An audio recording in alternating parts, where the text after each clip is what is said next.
व्यापारी असोसिएशनला कराच्या पोटी अव्वाच्या सव्वा कर लावून त्यांची चेष्टा केल्याने व्यापारी असोसिएशनने वेळोवेळी निवेदन देऊन सुद्धा त्यात काही बदल झाला नाही। त्यासाठी शिरोआनपाळ व्यापारी असोसिएशनचे अध्यक्ष ओमप्रकाश गलबले, उपाध्यक्ष मनोज दुरुककर, सचिव गंगाधर चाकोते यावेळी सर्व व्यापारी असोसिएशनचे सदस्य उपस्थित होते।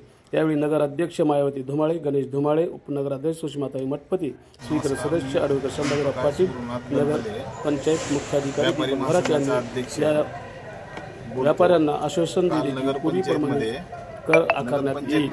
यावेळी गलबले ओमप्रकाश यांनी दिलेली मुलाखत हिअरिंग करण्यासाठी लातूरहून काही टीम आली होती आणि आम्हाला ए झोनमध्ये टॅक्स असा भरपूर वाढल्यामुळं आम्ही टॅक्स वाढ संदर्भामध्ये मागील काळामध्ये नगरपंचायतला आम्ही लेखी दिलं होतं। त्यावेळेस नगरपंचायतने आम्हाला लेखी देऊन सांगितलं होते की टॅक्स वाढ ही तुर्तास होणार नाही असं म्हणून नंतर ते परत हिअरिंगसाठी बोलावणं हे आम्हाला न पडल्यामुळं आम्ही परत काल नगरपंचायतला जाब विचारला। नगरपंचायतने सांगितले की शिवोने काल आश्वासन दिले की त्यानंतर हे होणार नाही आणि सध्या तुर्तास टॅक्स वाढ थांबवून सर्वे फेअर करून टॅक्स आकारणी फेअर करून आपल्या व्यापारी संघटनेच्या पदाधिकाऱ्याला बॉडीवर घेऊन टॅक्स आकारणी करून नंतर तुम्हाला विश्वासात घेऊनच केलं जाईल असं शिवसाहेबांनी आणि